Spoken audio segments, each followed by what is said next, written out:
Good morning हमारे प्यारे दोस्तों। स्वागत है एक बार फिर से आपके अपने यूट्यूब चैनल लर्न विद एजे के साथ। दोस्तों आज के इस वीडियो में हाजिर हैं हम आपके सामने ऑप्टेटिव सेंटेंस को लेकर।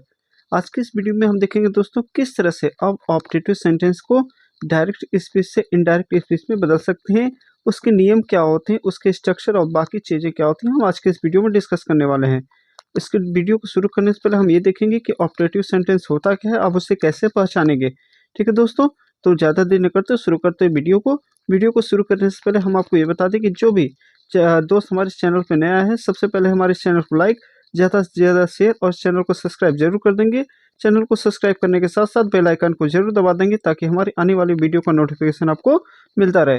दोस्तों आज का ये वीडियो बहुत सरल और इजी वे मेथड से है और ये बहुत छोटा टॉपिक है। आशा तथा उम्मीद करेंगे कि वीडियो खत्म होने के बाद आपको ऑप्टेटिव सेंटेंस को डायरेक्ट से इनडायरेक्ट में बदलने में कोई परेशानी नहीं होगी। आइए ज़्यादा देर न करते शुरू करते हैं आज की वीडियो को। सबसे पहले हम आपको ये बताएंगे दोस्तों कि ऑप्टेटिव सेंटेंस होता क्या है, ताकि आपको कभी यदि डिफिनीशन भी पूछ ले ऑप्टेटिव सेंटेंस का तो आप उसमें कोई गड़बड़ी ना करें। ठीक है, आइए देखते हैं ऑप्टेटिव सेंटेंस का डिफिनीशन क्या होता है। देखिए, ऑप्टेटिव सेंटेंस का मतलब क्या होता है, इच्छा सूचक वाक्य। वे वाक्य होते हैं जिनसे प्रार्थना, इच्छा, अभिशाप तथा आशीर्वाद का बोध होता है। यानी ऐसे वाक्य जिनसे प्रार्थना, इच्छा, अभिशाप तथा आशीर्वाद का बोध होता है। ठीक है, ऐसे वाक्यों को हम क्या कहते हैं, ऑप्टेटिव सेंटेंस कहते हैं। एक बार फिर से मेरे साथ बोलिए, ऑप्टेटिव सेंटेंस किसे कहा जाता है? वे वाक्य होते हैं जिनसे प्रार्थना, इच्छा, अभिशाप तथा आशीर्वाद का बोध हो, ऐसे सेंटेंस ऑप्टेटिव सेंटेंस कहलाते हैं। ऐसे वाक्यों को डायरेक्ट से इनडायरेक्ट स्पीच में बदलने के नियम निम्न हैं। यानी इस अगर ऑप्टेटिव सेंटेंस आ गया तो कैसे ऑप्टेटिव सेंटेंस को डायरेक्ट से इनडायरेक्ट में बदलेंगे, उसके नियम हम नीचे देने जा रहे हैं। आइए ध्यान से देखते हैं नियम को। आइए दोस्तों देखते हैं हमारा नियम पहला क्या कहता है। पहला नियम हमारा ये कह रहा है कि रिपोर्टिंग वर्ब मतलब दोस्तों इन्वर्टेड कामा के बाहर जो होता है सेड या सेड टू को, उसकी बात की जा रही है। भाव तथा टेंस के अनुसार उसे विश, विशेष या विश्ड तो होता है। विश का मतलब होता है इच्छा, प्रे, प्रेज, प्रेड इसका मतलब होता है प्रार्थना, कर्स, कर्सेस या कर्स इसका मतलब होता है अभिशाप। ठीक है, ब्लेस, ब्लेसेस या ब्लेस्ड इसका मतलब भी होता है आशीर्वाद होता है इसका मतलब। ठीक है, तो क्या ध्यान से सुनिएगा मेरा नियम पहला। रिपोर्टिंग वर्ब यानी इन्वर्टेड कामा के बाहर का जो सेड या सेड टू होता है उसको भाव तथा टेंस के अनुसार विश, विशेष या विश्ड, प्रे, प्रेस या प्रेड, कर्स, कर्सेस या कर्स्ड, ब्लेस, ब्लेसेस या ब्लेस्ड में बदल देते हैं। ये हमारा नियम पहला है। आइए देखते हैं नियम दूसरा क्या कहता है। देखिए, नियम दूसरा कहता है कि इन्वर्टेड कामा को हटा दीजिए तथा दैट लिखते हैं। इन्वर्टेड कामा को हटाकर हम क्या लिखेंगे, दैट लिखेंगे। फिर से बताइए मेरे साथ बोलिए क्या लिखेंगे। इन्वर्टेड कामा को हटाकर दैट का प्रयोग करेंगे। पहला नियम क्या कहता है दोस्तों कि सेड या सेड टू को क्या करेंगे, विश, कर्स, प्रे आदि में बदल देंगे। फिर दूसरा नियम कहता है कि इन्वर्टेड कामा को हटाकर दैट का प्रयोग करेंगे। आइए अब देखते हैं अपना तीसरा नियम क्या कहता है। देखिए दोस्तों, एक बात याद रखिएगा, सेंटेंस आपका रहेगा ऑब्जेक्टिव, लेकिन उसको जब आप इनडायरेक्ट में बदलेंगे तो बन जाएगा एसर्टिव सेंटेंस। याद मेरी बात ध्यान से सुनिए, आपको डायरेक्ट मिलेगा, डायरेक्ट में सेंटेंस में मिलेगा ऑब्जेक्टिव, लेकिन आपको इनडायरेक्ट में उसे जब आप बदलेंगे तो उससे कौन सा हो जाएगा, ऑब्जेक्टिव से एसर्टिव में बदल जाएगा।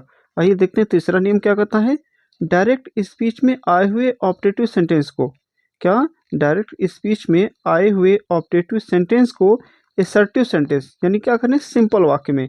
तो सिंपल वाक्य कैसे इसको बनाएंगे, डायरेक्ट में क्या है अब उसे छोड़ दीजिए। ठीक है, अब उसे इनडायरेक्ट में कैसे बनाएंगे उसके इंस्ट्रक्शन हम ये बता रहे हैं, ध्यान से देखिएगा।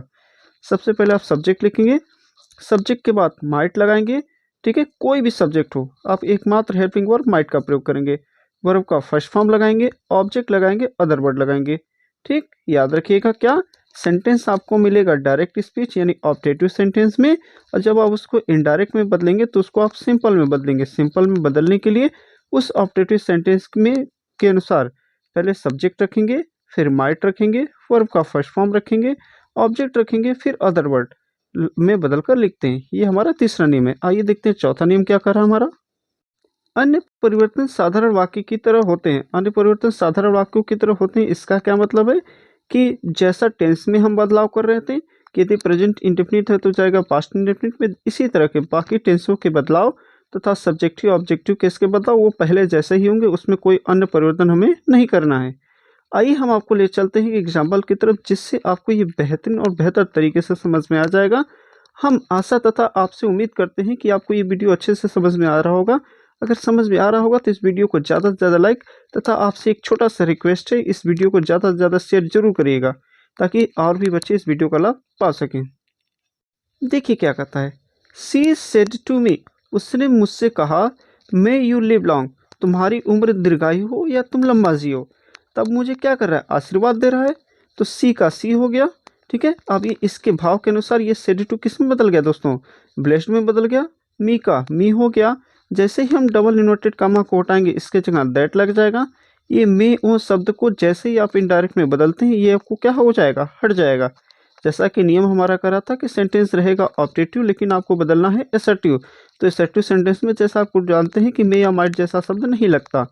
तो अब ये क्या है, ये है दोस्तों, ये है सेकंड पर्सन। सेकंड पर्सन का है सब्जेक्टिव केस। सेकंड पर्सन बदलता है ऑब्जेक्ट के अनुसार। ऑब्जेक्ट में मी है, तो मी का सब्जेक्टिव केस क्या हो जाएगा, आई, ठीक है। अब एकमात्र जो सहायक क्रिया हम आपको बताए थे, माइट, लिव का लिव, लॉन्ग का लॉन्ग। एक बार फिर से समझिए हम कैसे समझाए हैं। देखिए, अब देखिए इस वाक्य के अनुसार सी का सी हो गया, इस वाक्य के अनुसार सेड टू ब्लेस्ड में बदल गया, मी का मी हो गया। इस डबल इन्वर्टेड कामा को हटाएंगे, दैट का प्रयोग करेंगे, ठीक है। अब सेंटेंस क्या है, ऑब्जेक्टिव में है, लेकिन बनाना है आपको किस में, इस एसर्टिव या सिंपल में। तो सबसे पहले हम क्या लिखेंगे, सब्जेक्ट लिखते हैं। सब्जेक्ट में आप क्या लिखेंगे, यू को देखकर। तो यू कौन सा पर्सन है दोस्तों, ये है सेकेंड पर्सन। सेकेंड पर्सन का यहाँ कौन सा केस है, ये है यहाँ सब्जेक्टिव केस। किसके अनुसार बदलेगा, ऑब्जेक्ट के अनुसार, क्योंकि सेकेंड पर्सन ऑब्जेक्ट के अनुसार बदलता है, ठीक है। तो मी क्या है, और ये ऑब्जेक्टिव केस में अपने यहाँ है, तो ये ऑब्जेक्टिव केस में है, तो यहाँ जब आएगा तो ये सब्जेक्टिव केस में हो जाएगा। तो मी का सब्जेक्टिव केस क्या हो गया, आई। एकमात्र सहायक क्रिया जो आप यूज करेंगे, माइट हो गया, लाइव का लाइव हो गया, लॉन्ग का लॉन्ग हो गया। अब यहाँ ये मार्ग हटाकर आप डॉट लगाएंगे। ये हमारा पहला एग्जाम्पल बन गया। आइए दूसरा एक एग्जाम्पल और लेते हैं। देखिए दोस्तों, दूसरा एग्जाम्पल क्या कर रहा है, they said may God bless you, भगवान तुम्हारा भला करे। ये कहता है कि भगवान तुम्हारा भला करे। देखिए दे का दे हो गया। अब देखिए भगवान से जब हम करते हैं कोई चीज़, कुछ मांगते हैं तो प्रार्थना करते हैं, ठीक है। तो दे का दे हो गया, सेड यानी इसके भाव के अनुसार सेड प्रेड में बदल गया, ठीक है। अब इस डबल इन्वर्टेड कामा को हटाएंगे, दैट लगेगा।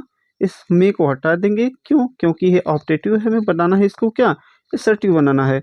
तो गॉड का गॉड हो गया। एकमात्र सहक्रिया जो हम आपको बताए थे, माइट हो गया, ब्लेस का ब्लेस हो गया। अब यू कैसे, अब यहाँ हिम बन गया। देखिए यू क्या है, सेकेंड पर्सन है, ठीक है। सेकेंड पर्सन का यहाँ क्या है, ऑब्जेक्टिव कैसे। अब ये किसके अनुसार बदलेगा, ठीक है। अब यहाँ अब कुछ है नहीं, तो यहाँ आप अपने से अब क्या कर सकते हैं, कोई भी थर्ड पर्सन मान सकते हैं, ठीक है। तो हिम का ऑब्जेक्टिव किसका हो गया, हिम हो गया। आइए फिर से समझाते हैं आपको। देखिए दे का दे हो गया, इस सेंटेंस के भाव के अनुसार सेड प्रेड में बदल गया, क्योंकि जब हम भगवान से कुछ मांगते हो तो प्रार्थना करते हैं। और इस डबल इन्वर्टेड कामा को हटाएंगे, दैट लगेगा। में हटा देंगे क्योंकि ये ऑब्जेक्टिव है, बनाना आपको असर्टिव है। तो पहले सब्जेक्ट रखेंगे, गॉड हो गया। एकमात्र सहायक क्रिया माइट रखेंगे, ब्लेस का ब्लेस हो गया, ठीक है। अब यहाँ क्या करेंगे, अब यहाँ देखिए यू है, अब यहाँ क्या हो गया, हिम। अब जैसा कि आप देख सकते हैं कोई ऑब्जेक्टिव केस है नहीं यहाँ पे, ठीक है। तो अब क्या करेंगे, अपने साथ कोई थर्ड पर्सन मान लेंगे। तो दे सेड टू मी या हिम कुछ भी मान सकते हैं, ठीक है। तो हम क्या मान लेंगे, हिम मान लेते हैं, ठीक है। तो हिम का अब देखिए ऑब्जेक्टिव किसका होगा, हिम ही होगा। आप अपने सॉरी हम मान सकते हैं कुछ भी, ठीक है, कोई भी थर्ड पर्सन मान लीजिए। तो क्या बन गया, they prayed that God might bless me, ठीक है। ये दूसरा एग्जाम्पल था। आइए चलते हैं तीसरे एग्जाम्पल की तरफ।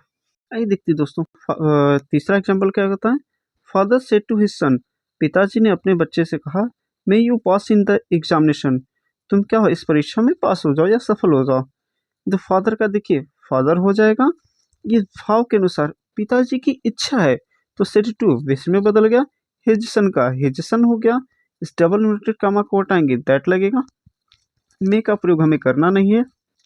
अब देखिए यू क्या है, सेकेंड पर्सन, सेकेंड पर्सन का क्या है, सब्जेक्टिव केस, बदलेगा इस किसके अनुसार, हिज सन यहाँ क्या है, लड़का है, और ठीक है। अब हिज सन का हम ही का प्रयोग कर सकते हैं, तो ही हो गया, क्यों, क्योंकि एक लड़का था तो ही का प्रयोग कर लिए, ठीक है। अब आप क्या करेंगे, एकमात्र जो सहायक क्रिया लगती है माइट, पास का पास, इन द एग्जामिनेशन का इन द एग्जामिनेशन हो गया। कैसे, एक बार हाँ ये हम फिर से आपको समझा दे रहे हैं कैसे हुआ। फादर का देखिए फादर हो गया, इस भाव के अनुसार यानी पिताजी की इच्छा है कि वो परीक्षा में पास हो, तो सेड टू का विस्म हो गया, हिज सन का हिज सन हो गया। ठीक है, डबल इन्वर्टेड कामा को हटाएंगे दैट लग गया, मे को हटा देते हैं क्योंकि ऑप्टेटिव हमें बनाना एसर्टिव। यू क्या है, देखिए सेकंड पर्सन है, सेकंड पर्सन का क्या है सब्जेक्टिव केस है यहाँ, तो सेकंड पर्सन किसके अनुसार ऑब्जेक्ट के अनुसार बदलता है। ऑब्जेक्ट में हिज सन है या लड़का है तो इसके लिए हम ही का प्रयोग कर लेंगे, एकमात्र सहायक क्रिया माइट का प्रयोग करेंगे। पास इन द एग्जामिनेशन, इसमें कोई बदलने लायक है नहीं तो इसलिए वैसे का वैसे इसको उतार के रख देंगे। अब दोस्तों ये हमारा यूट्यूब चैनल है @learn with AJ93, जिसे आप अपने गूगल या और यूट्यूब पर जाके खोज सकते हैं। और हम आपको ये बता दें कि अब तक हम डायरेक्ट इनडायरेक्ट के 7 सीरीज अब पहले ही अपने चैनल पे अपलोड कर दिए हैं। यदि आपने मेरे उस वीडियो को नहीं देखा है तो सबसे पहले आप मेरे चैनल पे जाइए, वहाँ पे डायरेक्ट और इनडायरेक्ट के नाम से प्लेलिस्ट बना होगा, आप तो वहाँ से जाकर सारी वीडियो को देख सकते हैं। और वैसे भी मैं इस वीडियो के डिस्क्रिप्शन बॉक्स में उस वीडियो का लिंक दे दूंगा, आप चाहे तो वहाँ से भी देख सकते हैं। आइए चलते हैं एक छोटे से मोटिवेशन क्वेट्स की तरफ। ये क्या कहता है दोस्तों हमारा मोटिवेशन क्वेट्स, हालात के कदमों पर कलंदर नहीं गिरता, हालात के कदमों पे कलंदर नहीं गिरता, टूटे भी जो तारा तो जमीन पर नहीं गिरता, कभी एक तारा टूट के जमीन पर नहीं गिरता। गिरते हैं समंदर में बड़े शौक से दरिया, गिरते हैं समंदर में बड़े शौक से दरिया, यानी जो छोटे छोटे नदियां हैं वो समंदर में गिरते हैं, मगर कोई समंदर कभी दरिया में नहीं गिरता। क्या, एक बार आइए हमारे साथ फिर से बोलिए, हालात के कदमों पे कलंदर नहीं गिरता, टूटे भी जो तारा तो जमीन पे नहीं गिरता, गिरते हैं समंदर में बड़े शौक से दरिया, मगर कोई समंदर कभी दरिया में नहीं गिरता।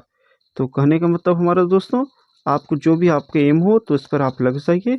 आपकी जो टारगेटेड हिंदी और इंग्लिश से रिलेटेड कोई टॉपिक हो या क्वेरी हो तो आप हमारे कमेंट्स बॉक्स में ज़रूर बताइएगा, मैं आपका मदद करूंगा। और हमारा ये वीडियो आपको अच्छा लगा हो तो इस वीडियो को ज़्यादा से ज़्यादा लाइक शेयर और सब्सक्राइब जरूर करिएगा। तब तक के लिए नमस्कार, टाटा, गुड बाय। दोस्तों ये वीडियो अगर हमारा आपको अच्छा लगा हो तो इस वीडियो को ज़्यादा से ज़्यादा लाइक और शेयर और सब्सक्राइब करना ना भूलिएगा, और अपने दोस्त जितने भी दोस्त सर्कल होंगे उन तक इन वीडियो को जरूर भेजिएगा ताकि अधिक से अधिक लोग इस वीडियो का लाभ उठा सकें